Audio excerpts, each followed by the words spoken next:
प्रायोजक हैं रोजगार डेवलपर्स। नमस्कार, स्वागत है आपका न्यूज बुलेटिन में। मैं हूं आपके साथ सुहानी बहुगुना। बुलेटिन से पहले एक नजर इस वक्त की हेडलाइंस पर। 88 साल की उम्र में पॉप फ्रांसिस का निधन। वेटिकन के कासा सेंटा मार्टा स्थित अपने निवास पर ली अंतिम सांस। निशिकांत दुबे के खिलाफ अवमानना याचिका दायर करने की तैयारी। सुप्रीम कोर्ट ने कहा हमारी मंजूरी जरूरी नहीं। जमीन विवाद में पिता पुत्र की हत्या। कांग्रेस सांसद सुखजिंदर रंधावा के ससुर साली पर केस दर्ज। सुप्रीम कोर्ट ने मुर्शिदाबाद हिंसा की जांच की मांग वाली पीआईएल पर सुनवाई से किया इनकार।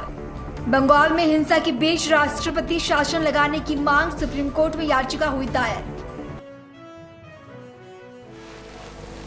चलिए अब जानते हैं खबरों को विस्तार में। बुलेटिन की शुरुआत एक दुखद खबर से। ईसाई समुदाय के सबसे बड़े धर्मगुरु पॉप फ्रांसिस का सोमवार सुबह निधन हो गया। पॉप फ्रांसिस लंबे समय से बीमार थे और अस्पताल में भर्ती थे। वेटिकन के मुताबिक स्थानीय समय अनुसार आज सुबह 7 बजे पॉप ने आखिरी सांस ली। पॉप फ्रांसिस इतिहास के पहले लैटिन अमेरिकी पॉप थे।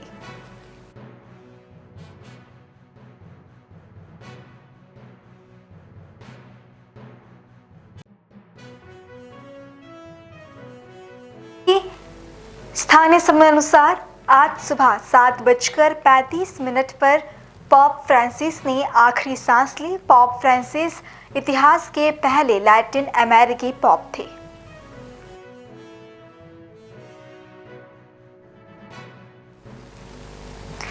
देश की राजनीति में एक बार फिर विदेश में दिए गए बयान को लेकर जबरदस्त बयानबाजी शुरू हो गई है। कांग्रेस नेता और लोकसभा में विपक्ष के नेता राहुल गांधी के बॉस्टन में ब्राउन यूनिवर्सिटी में दिए गए भाषण ने सियासी हलकों में खलबली मचा दी है। राहुल ने अपने संबोधन में भारतीय चुनाव प्रक्रिया, ईवीएम और चुनाव आयोग की निष्पक्षता पर सवाल उठाए, जिसे लेकर बीजेपी ने तीखा हमला बोलते हुए राहुल पर भारत की छवि को विदेशी धरती पर धूमिल करने का आरोप लगाया है। सभी जानते हैं कि 2018 में जब मां बेटे को नेशनल हेराल्ड की केस में बेल मिला था, 50,000 रुपए की श्योरिटी पर दोनों को बेल मिला था। और जब यह बेल मिला था, उस समय एक जश्न भ्रष्टाचार बैंड बाजा के साथ मां बेटे बेल पाकर कोर्ट से अपने ऑफिस तक गए थे। तो उस समय भी हमने कहा था this is nothing but celebration of corruption.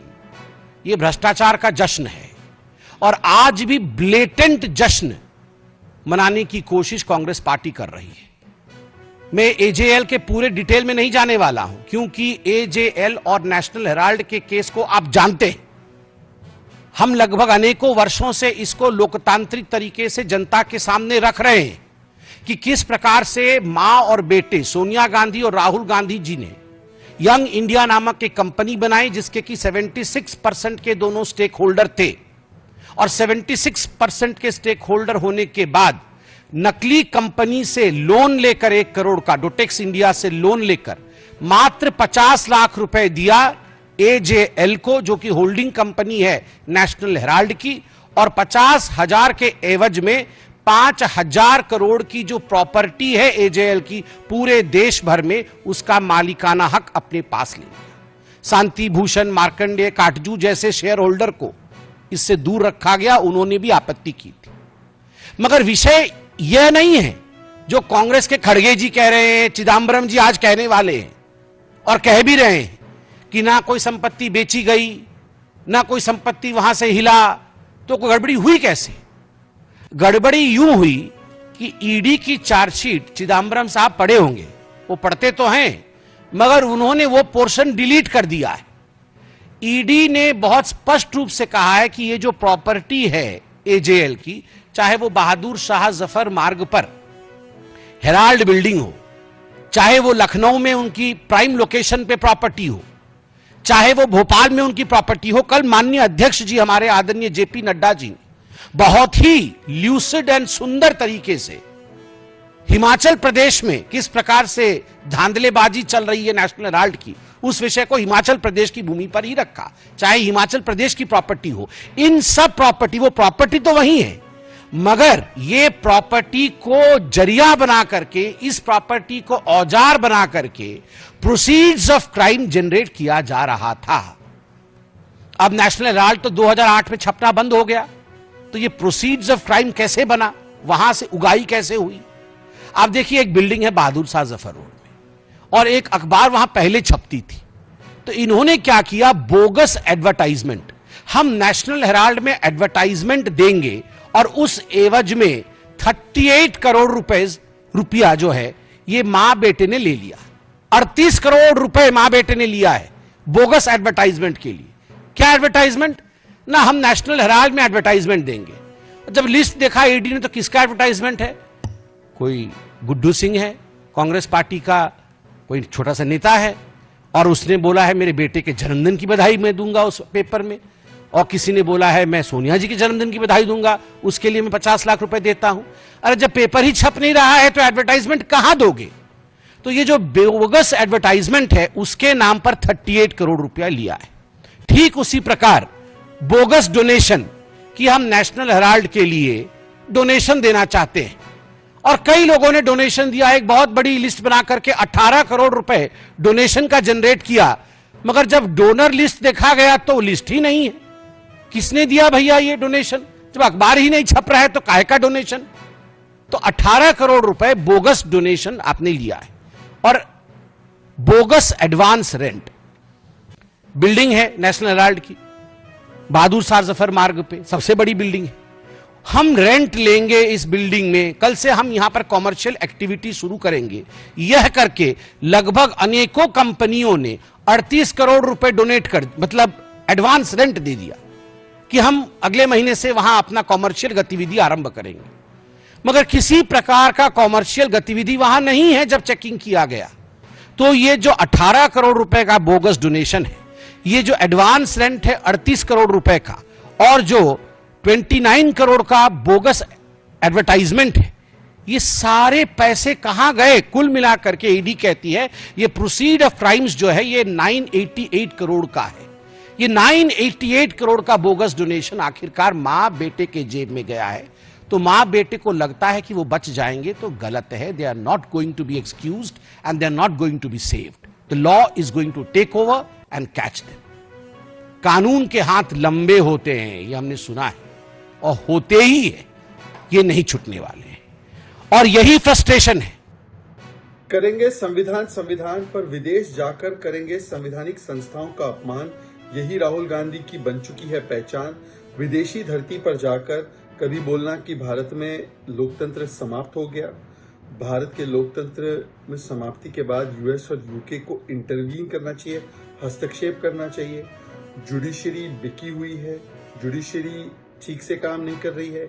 ECI पर सवाल खड़े करना, भारत की हर संस्था पर जाकर विदेशी धरती पर सवाल खड़े करना, सेना से प्रूफ मांगना विदेशी धरती से, ये दिखाता है कि कुछ लोग मोदी विरोध करते करते अब भारत के विरोध में उतर आए हैं, और वो भी विदेशी धरती पर इस प्रकार की जुबान बोलते हैं। पूरी दुनिया भारत की इलेक्शन कमीशन और इलेक्शन प्रोसेस की वाहवाही कर रही है। अभी हमने अमेरिका में भी देखा, पूरी दुनिया में देखा, और ऐसे समय पर भारत के ही खिलाफ भारत की बदनामी की सुपारी लेने का काम राहुल गांधी और उनके इकोसिस्टम ने किया। वही एलिगेशंस जिनको इलेक्शन कमीशन ने फैक्ट चेक कर दिया है तथ्य और प्रमाण के साथ, जो कहते हैं कि वोटर मैनिपुलेशन हुआ है, वोटर लिस्ट से मैनिपुलेशन हुआ है। 89 कंप्लेंट्स आई थी 9.7 करोड़ वोटर्स के खिलाफ, मतलब कि ग्राउंड लेवल पर कोई तथ्य इनके पास नहीं है। सारे जो क्लेम्स बस्ट कर दिए गए हैं इलेक्शन कमीशन के द्वारा, उनको केवल विदेशी धरती पर जाकर फिर से उठाना, ताकि भारत की संस्थाओं के खिलाफ संशय, डाउट पैदा किया जा सके। ये किसके इशारे पे किया जा रहा है? राहुल गांधी ने तो एक बार बोल दिया, I am fighting Indian state. अब इंडियन स्टेट के साथ फाइट करते करते इंडियन इंस्टीट्यूशन से भी सवाल उठाना। जब जुडिशरी आपके पक्ष में फैसला दे, जुडिशरी ठीक। जब आप चुनाव जीतो तब इलेक्शन कमीशन कर्नाटका तेलंगाना में ठीक, हिमाचल में ठीक, परंतु जब आप चुनाव हार जाओ महाराष्ट्र और हरियाणा में, तो इलेक्शन कमीशन पर ठीकरा पड़ो। दरअसल अपने आप को हार से बचाना है, इसीलिए इलेक्शन कमीशन पर निशाना है। यही इनका फसाना है। और बड़ी खबर दिल्ली से, जहां आम आदमी पार्टी ने एक बड़ा फैसला लेते हुए एमसीडी यानी दिल्ली नगर निगम में मेयर चुनाव लड़ने से इनकार कर दिया है। आपके दिल्ली संयोजक सौरभ भारद्वाज और पूर्व सीएम आतिशी ने इस बात की घोषणा की कि आम आदमी पार्टी इस बार मेयर चुनाव में कोई उम्मीदवार नहीं उतारेंगे।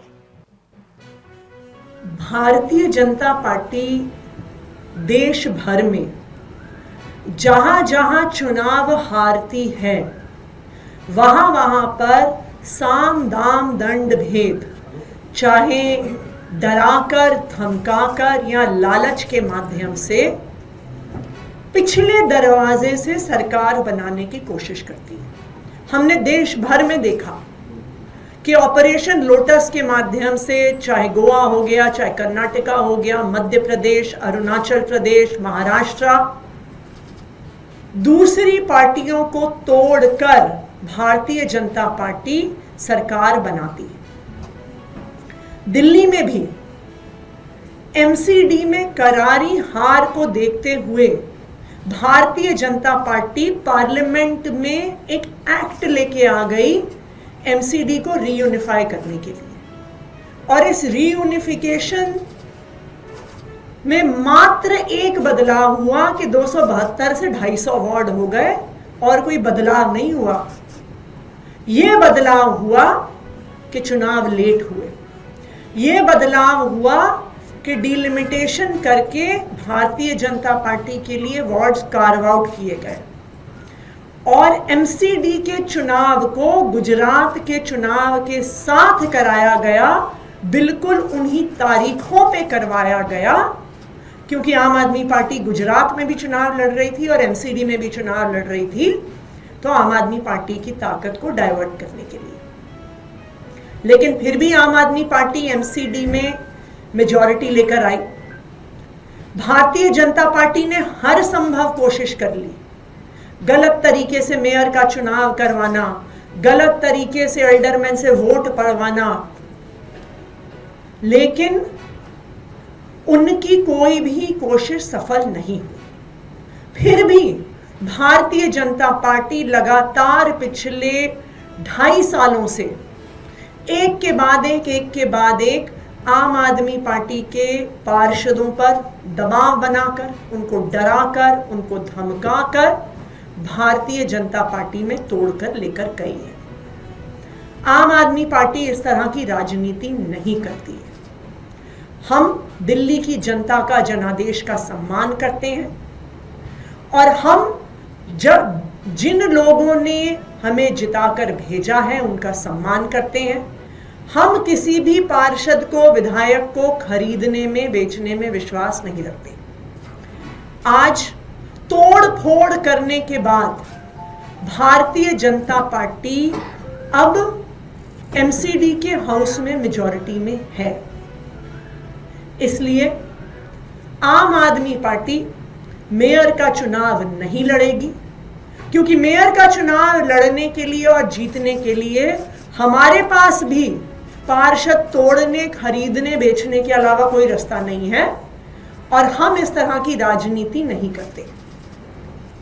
अब हम ये चाहते हैं कि भारतीय जनता पार्टी एमसीडी में भी अपनी सरकार बनाए, दिल्ली में भी उनकी सरकार है और केंद्र में भी उनकी सरकार है। ट्रिपल इंजन की सरकार चलाने का मौका भारतीय जनता पार्टी को मिल रहा है। अब उनकी जिम्मेदारी ये बनती है कि चाहे सुरक्षा व्यवस्था हो, चाहे बिजली हो, चाहे पानी हो, चाहे स्कूल हो, चाहे अस्पताल हो, चाहे साफ सफाई हो, अब दिल्ली के लोगों को किए गए अपने वादे पूरे करें।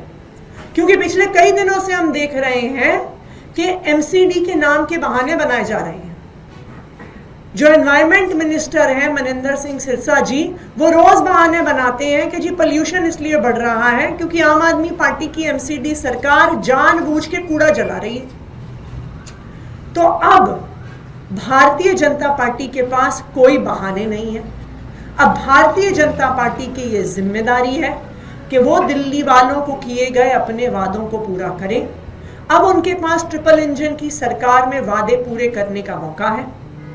आम आदमी पार्टी जैसे दिल्ली विधानसभा में एक मजबूत विपक्ष की भूमिका निभा रही है, उसी तरह से एमसीडी में भी, नगर निगम में भी एक मजबूत विपक्ष की भूमिका निभाएगी और जो जो वादे भारतीय जनता पार्टी ने दिल्ली के लोगों को किए हैं उनके लिए भारतीय जनता पार्टी की जवाबदेही तय करेगी।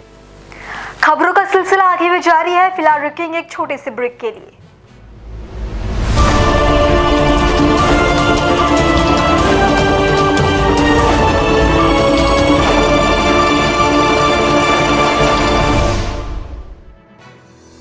रोजगार डेवलपर्स, अ यूनिट ऑफ रोजगार डेवलपर्स एंड प्राइवेट लिमिटेड। घर वहीं जहां हो आपका भरोसा। पिछले 15 सालों से आपके सपनों का घर हमारी प्रतिबद्धता। रोजगार डेवलपर्स का पता है शिमला बाईपास रोड, गणेशपुर, देहरादून। रोजगार डेवलपर्स से संपर्क करने के लिए अभी डायल कीजिए 9897054026 पर या 8433207910 पर।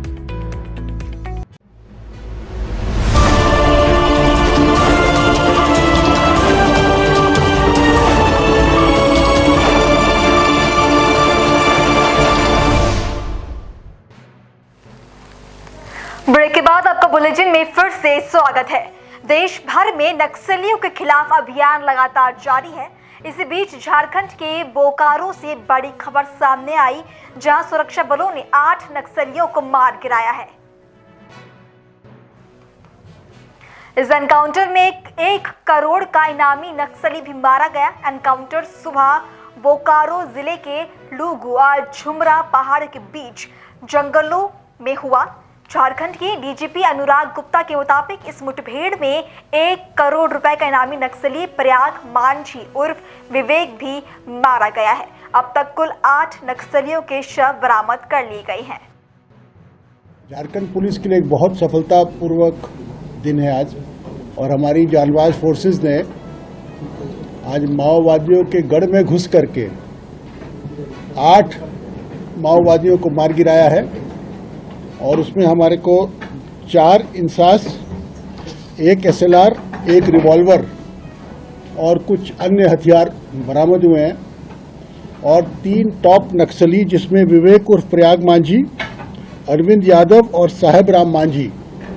मैं रिपीट करता हूं, विवेक उर्फ प्रयाग मांझी, अरविंद यादव और साहेब राम मांझी, ये 3 टॉप नक्सली मारे गए हैं।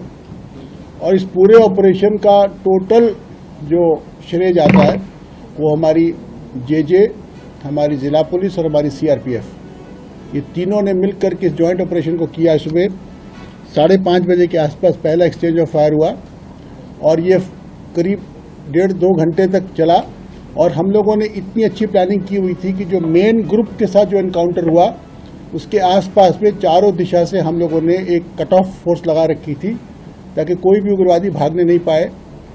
ये जो पूरा दस्ता था करीब 16 से 17 लोगों का था ये, और इसमें से टॉप 3 नक्सली मारे गए हैं। इसमें सबसे इम्पोर्टेंट कोबरा, जो मेन स्ट्राइक फोर्स थी, वो CRP की कोबरा यूनिट थी, जिसने फायरिंग करके उग्रवादियों को मार गिराया। तो मैं उम्मीद करता हूं कि जो हम लोगों ने वायदा किया था कि अपने सभी शहीद जवानों का बदला भी हम लोग लेंगे, और ये नक्सलियों को झारखंड से उखाड़ के फेंक देंगे।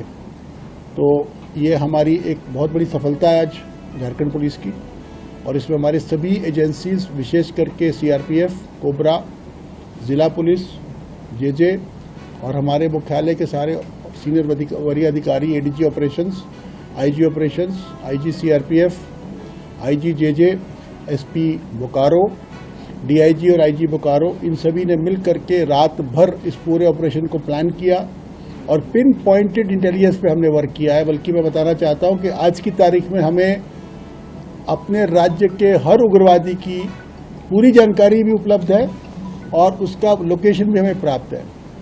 तो ये एक सफलता के साथ साथ एक वार्निंग भी है उन लोगों को जो कि अभी भी हथियार उठा के घूम रहे हैं राज्य में, कि जल्द से जल्द आप सरेंडर कर जाइए, क्योंकि आपके बारे में हम हर चीज़ जानते हैं।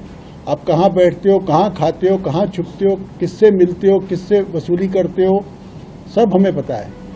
इसलिए जो बचे खुचे, खास करके जो चाईबासा के सरंडा के जो नक्सली है, आज आप लोगों के माध्यम से मैं उनसे अपील भी करना चाहता हूं और उन लोगों को एक वार्निंग भी देना चाहता हूं। यदि आपको अपनी जान प्यारी है, यदि आप इस देश में, इस राज्य में, इस शहर में, इस जिले में अमन, चैन और शांति चाहते हो तो आप सरेंडर कीजिए। झारखंड राज्य की एक बड़ी सुंदर सरेंडर पॉलिसी बनी है। जो भी उग्रवादी सरेंडर करते हैं उनको नियमित जेलों में नहीं रखा जाता है, उनके लिए स्पेशल जेल बना हुआ है और जो भी रिवार्ड का अमाउंट उनको जो उनके ऊपर रखा गया वो उन्हीं को प्राप्त होता है, प्लस उनकी एजुकेशन, उनके घर, उनकी क्रिमिनल केसेस को लड़ने के लिए अनेकों प्रकार की सुविधाएं हम देते हैं। तो आज का ये जो एनकाउंटर है ये इनके लिए एक चेतावनी भी है और एक अपॉर्चुनिटी भी है, यही मैं कहना चाहता हूँ। वहीं महाराष्ट्र के स्कूलों में हिंदी को तीसरी भाषा के रूप में शामिल किए जाने पर शिवसेना नेता दीपक केसरकर का बयान सामने आया है। सुनिए उन्होंने क्या कहा। देखिए, ये बहुत ही गलत है। एक कुछ मिसअंडरस्टैंडिंग है कि हिंदी पहले से महाराष्ट्र में कंपलसरी थी और वो कंपलसरी थी 5th, 6th और 7th को। अब 6th से हम ऑप्शन दे रहे हैं कि आपको जो भी लैंग्वेज लेना है, आपको शायद स्पेनिश लेना है, आपको संस्कृत लेना है, फ्रेंच लेना है, आप ले सकते हैं। मराठी, इंग्लिश कंपलसरी है। तो पहले हिंदी कंपलसरी था उस दौरान 6th से उनको। तो ये जो बच्चे हैं उन पे ये एक जबरदस्ती हो जाती। तो पहले कक्षा से सिर्फ 5th तक ही हिंदी सिखाई जाएगी और वो भी 1st to 5th is all primary. तो जो बेसिक नॉलेज है हिंदी का वो उनको मिलेगा ताकि आगे चल के राष्ट्र की जो भाषा है उनके समझ में आएगी।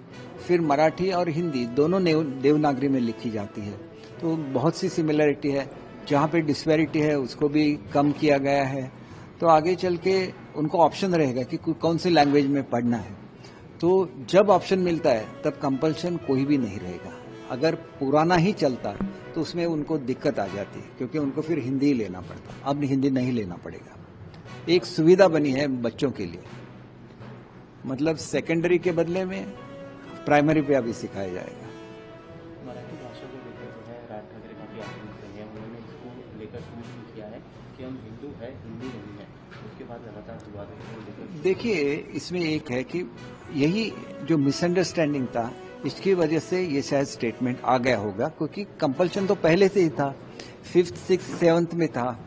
अगर 6th पे ये कंपल्शन रहता तो फिर पूरा 10वीं तक उनको हिंदी सीखना पड़ता था। लेकिन ये अभी नहीं बनेगा। जो भी भाषा चाहे वो ले सकते हैं, लेकिन मराठी कंपल्सरी है, इंग्लिश कंपल्सरी है 10वीं तक। और 10वीं से 12वीं में भी हमने मराठी कंपल्सरी की है, तो उसकी भी जानकारी शायद उनको किसी ने नहीं दी होगी। तो न्यू एजुकेशन पॉलिसी में ये कंपल्शन आ गया है कि 12वीं में भी उनको मराठी सब्जेक्ट लेना पड़ेगा। और हमारा जो हायर एजुकेशन है वो भी अभी मराठी में हो रहा है। तो जितने भी काम मराठी के लिए हुए हैं वो इसी सरकार के दरमियान हुए हैं। इसलिए मुझे ऐसे लगता है कि चाहे वो मराठी पॉलिसी हो हमारे सरकार ने बनाई है, मराठी को जो एक क्लासिकल लैंग्वेज का दर्जा दिया गया हमारे सरकार के दौरान हुआ है, मराठी भवन हमारे सरकार के दरमियान हुआ रहा है, साहित्य भवन बन रहा है, मराठी विश्वकोश बन रहा है, मराठी अंतर्राष्ट्रीय परिषद हमारे इनिशिएटिव से चालू हुई है। तो ये सब जो इनिशिएटिव है एक नाथ शिंदे जी ने की है, देवेंद्र फडणवीस जी ने की है, क्योंकि उनके दरमियान वो मराठी से बहुत प्यार करते हैं, लगाव करते हैं, मराठी का अभिमान है। इसलिए जो काम पूरे महाराष्ट्र के इतिहास में नहीं हुआ था, लास्ट 2.5 years में वो सब हुआ है। तो मुझे ऐसे लगता है कि जो भी मन में कोई शंका हो तो उसको निकाल देना चाहिए। आपको लगता है कि ये जो मिसकंसेप्शन था वो अब हो गया है, क्योंकि हिंदी भाषा को लेकर जिस तरीके से विवाद बीते दिनों चल रहा था, अभी मिसकंसेप्शन? हाँ, वही मुझे लगता है कि ये तो कंपलसरी थी ना पहले से, लेकिन 5th, 6th, 7th में थी। अब 6th पे ऑप्शन दिया गया है कि आपको कौन सी लैंग्वेज चाहिए। उस वक्त वो अगर कंपलसरी रहता तो 10वीं तक वही रहता ना। तो अभी एलिमेंट्री मतलब प्राइमरी सेक्शन में ही हिंदी चलेगी, सेकेंडरी में जिनको लेनी है वही ले सकते हैं, बाकी कंपल्सन नहीं रहेगा। पहले ये कंपल्सन था, उसको निकाला गया है। मिसअंडरस्टैंडिंग की बात करें, 2 पार्टी ऐसी है महाराष्ट्र में जिनके कार्यकर्ताओं में मिसअंडरस्टैंडिंग दिखती है, क्योंकि बीते दिनों राज ठाकरे और उद्धव ठाकरे के साथ लाने की बात की जा रही है। ये भी माना जा रहा है कि अगर दोनों साथ में आए तो महायुति में जो पार्टियां हैं उनके को एक बड़ा झटका मिला। देखिए, पॉलिटिक्स आइडियोलॉजी पे चलता है। शिवसेना का आइडियोलॉजी क्या है? शिवसेना का आइडियोलॉजी है मराठी आदमी, हिंदुत्व, स्थानिकों के लिए रोजगार। तो ये इस मुद्दे आज किसके पास है? वो तो एकनाथ शिंदे जी के पास है, बाला साहब की जो ओरिजिनल शिवसेना है उनके साथ है, ना कि महाविकास आघाड़ी के पास। महाविकास आघाड़ी तो कांग्रेस के आइडियोलॉजी पे चलती है।